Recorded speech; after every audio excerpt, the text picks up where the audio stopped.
কৃষি ফসল উৎপাদনের জন্য বিখ্যাত জেলা এই ফরিদপুর। জেলার চাষিরা এবছর জলাবদ্ধতার কারণে ভোগান্তি তাদের পোহাতে হচ্ছে এবং ক্ষতিগ্রস্ত কিন্তু হয়েছে। প্রায় 400 একর জমিতে এই জলাবদ্ধতা তৈরি হয়ে নিমজ্জিত হয়ে রয়েছে কিন্তু পাট, ধান সহ বিভিন্ন ধরনের ফসল।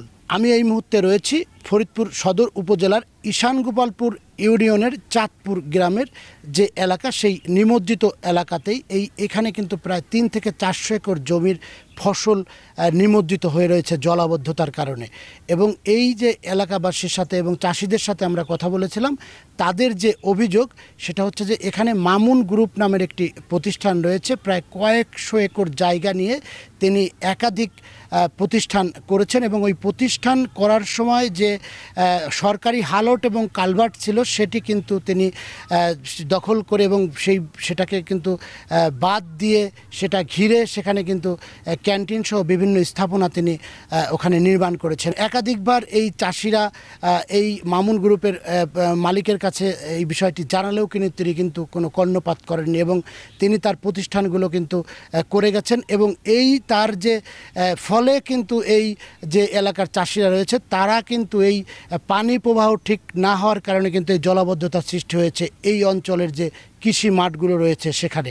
এবং বিশেষ করে এবার কিন্তু এবছর পাটও কিন্তু তারা উৎপাদন করতে পারেনি এবং এখন যে ধানের সময় সেই ধানও কিন্তু রোপণ করতে পারছে না। এই জলাবদ্ধতার কারণে কোনো চাষাবাদ করতে পারছেন না এবং তারা কিন্তু মানবেতরভাবে জীবনযাপন করছেন, এমনটাই কিন্তু অভিযোগ স্থানীয় চাষিদের। যে ফসলই করি সেই ফসলই ধরা খাই, মনে করেন মুসুরি হয় না।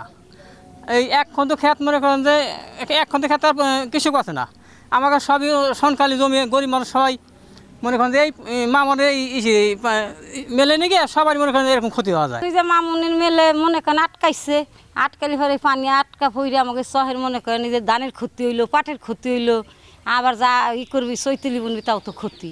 3টে ফসলি মাইরা মাগো দেন তো পানির অবস্থাটা কি? এই কি আমাদের মামার সঙ্গে 2 টাকা দিতেছে, আমাদের বাচ্চারা না খাটাইছে, আমাদের মনে করেন যে সংসারে অভাব অনটন এসে গেছে।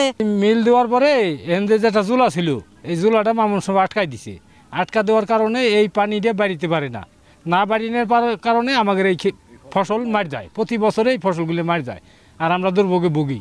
সরকারি খাল যেটা আছে ওই ক্যালবাট বা রাস্তার এখানে কাটিয়ে দিলে পানিটা বাড়িয়ে গেলে আমরা আর কি ফসল জমা হওয়ার। সম্প্রতি এই যে ভুক্তভোগী চাষিরা তারা কিন্তু ফরিদপুর শহরের এই যে প্রেস ক্লাবের সামনে কিন্তু তারা মানববন্ধন করেছেন এই সরকারি খাল এবং কালভার্ট উন্মুক্ত করে দেওয়ার জন্য বা যে বাদ দেওয়া হয়েছে সেটা কাটার জন্য এবং ক্ষতিগ্রস্ত যে চাষিরা হয়েছেন সেই ক্ষতিগ্রস্তদের ক্ষতিপূরণ দেওয়ার জন্য কিন্তু তারা দাবি জানিয়ে মানববন্ধন কর্মসূচি পালন করেন এবং পরবর্তীতে তারা কিন্তু জেলা প্রশাসন এবং উপজেলা প্রশাসনের কাছে স্মারকলিপি প্রদান করেন। পানিটা নামার যে ব্যবস্থা সেটা হলো একটা কালভার্ট আছে, সে কালভার্ট দিয়ে হলো নামবে, কিন্তু দুঃখের বিষয় সেই কালভার্টের যে নিচের অংশ এই অংশটা হলো উঁচু করা, অর্থাৎ জমিনে থেকে উঁচু করা এবং বর্তমানে সেটা বন্ধ করা বালু দিয়া।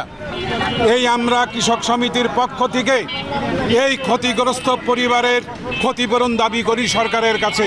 আমাদের বাঁচার জন্য, আমাদের কথা বলার জন্য, আমাদের সমস্যাগুলি তাকে জানানোর জন্য, কিন্তু তিনি আমাদের কথা সেইভাবে শুনেননি। কারণ আমরা মনে করি ওই ইউনো সাহেব সম্ভবত মামুন সাহেবের কাছে বিক্রি হয়ে গেছেন।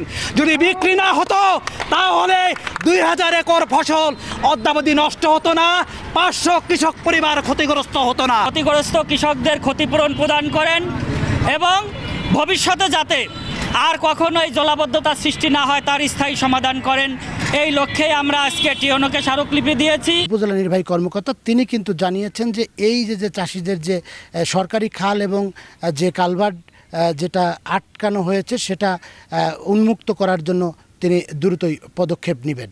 ওই জমির শ্রেণীটা দেখে তারপরে সেটা যদি সরকারি কোনো শ্রেণী হয়, যেমন যদি খাল হয় তাহলে সেটা অবমুক্ত করার প্রয়োজনীয় ব্যবস্থা আমরা গ্রহণ করব। আর এর বাইরেও যদি সরকারি জায়গা ছাড়াও ভিন্ন ব্যক্তিগত মালিকানার জায়গা হয়ে থাকে তাহলে এই যেহেতু অনেক কৃষি জমি এবং কৃষি জমির জলাবদ্ধতার বিষয় জড়িত, আমরা প্রয়োজনীয় যা ব্যবস্থা সেটা সরকারি খাল এবং কালভার্ট যে বাধাগ্রস্ত করা হয়েছে সেটি উন্মুক্ত করে পানি প্রবাহ যাতে সঠিকভাবে পানি বের হতে পারে এবং চাষিরা যাতে তারা এখানে ভালো মতো চাষাবাদ করতে পারে সেই ব্যবস্থাই করবে স্থানীয় প্রশাসন, এমনটাই প্রত্যাশা স্থানীয় চাষিদের। শিকদার সজল, সময় সংবাদ, ফরিদপুর।